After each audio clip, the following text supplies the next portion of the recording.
All right, so when you're making a pie that is not a red pie, in other words, a pie that is not going to be sauced, you have to treat it a little bit differently. Because when you're putting sauce on a pie, you're putting weight on top of it, and that weight is keeping everything from bubbling up. Right now, since I'm not going to have sauce on it, I will have bits and pieces of things that are going on top of this pie, but no particular sauce. So in order to compensate for the lack of sauce, we need to use a fork or a docker to poke holes, definitely around the crust, very aggressively, because that will not get any sauce, and then a few throughout the center as well. And what that'll do is just prevent it from bubbling up on you and then having all the toppings fall off because there's no sauce to hold it into place. So that's step one of making any white pie that does not have any sauce on it whatsoever. And here we're going to get a little creative. We're going to play with a Roman dish called carbonara, which is a pasta sauce made from eggs, black pepper, pecorino, and guanciale, which is that delicious cured pork jowl. You can substitute bacon or pancetta, but I love using this guanciale if you can get your hands on it. So I've lightly rendered the guanciale first so that it's almost like halfway crispy, but not quite there. And then I have the fat saved right here in the squeeze bottle, okay? So instead of using olive oil, I'm gonna use guanciale fat to dress this pie, which I think adds so much cool, funky flavor to it. And you can get really playful with this stuff. Now, when we first made this pizza, we were just making a potato pizza, and we were saying, I'd love to have crumbled potatoes and olive oil on top of pizza. And we had it.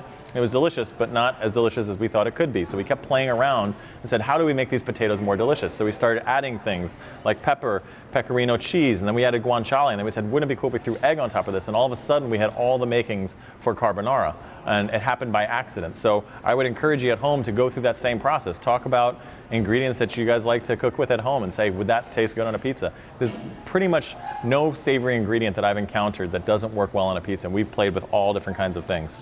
So taking this crumbled potato, and all we did with this is we just boiled potatoes, skins on, in heavily salted water. We left the skins on and just crumbled them up. So if you have leftover baked potatoes or some sort of boiled potatoes or roasted potatoes from the night before, you can totally use this for this because it's nothing fancy. It actually looks like a complete mess, right? It's just crumbled bits of potato that are not fancy in any way. So we're going to sprinkle those all across the top of this pie, scattered about. You know, you don't have to be too meticulous. If it's not completely perfectly even, that's totally fine. You know, pizza shouldn't be a super serious thing. Have some fun with it.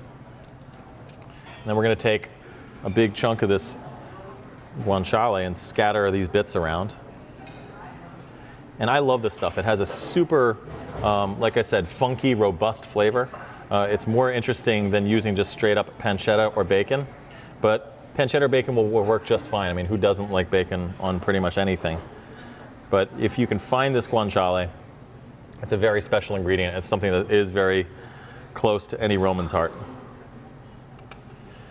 And then to top this all off, we're going to take some of this rendered guanciale fat and give a generous sprinkle all across the top of this pizza. And that's it. The other ingredients are going to go on after, like we talked about with the dry cheeses. Dry cheeses you want to put on after the pizza comes out of the oven. And likewise with this egg, that's a sort of unique thing, a little twist that we put on things. Just take some raw scrambled egg, whip it up, put it in a squeeze bottle, and then when the pizza comes out of the oven, right when it comes out of the oven, it's still very hot, hit it with that egg, and it's just going to barely set that scrambled egg right on top of the pie, which is the residual heat from the pizza oven.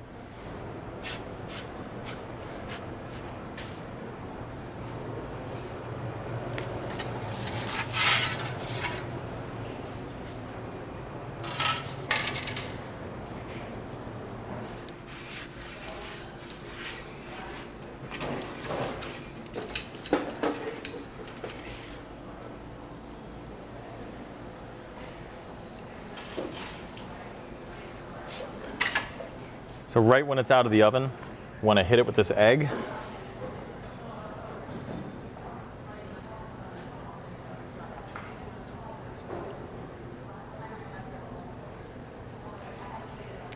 And then to make it true carbonara, we're going to add some pecorino and black pepper to it. And a couple good handfuls of pecorino. And what that does is it melts kind of into that egg and onto the dough. It becomes sort of like the glue that's holding the egg onto that pizza dough. And as you can see, it's bubbled up quite a bit more because this was a sauceless pie. It went into the oven without any sauce. So you get all these big bubbles. And so in some ways you might say, okay, that's not super thin crust, but all that's in there is air. That's only air in there. So it's still a super, super thin crust. Very crispy. And then top it with black pepper.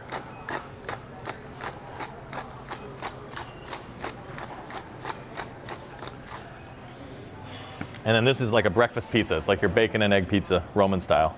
If you're gonna slice it, do it right when it comes out of the oven. You can see it has great texture to it. I can hold it in any point of the dough and it's not breaking on me. That egg is just barely set on there.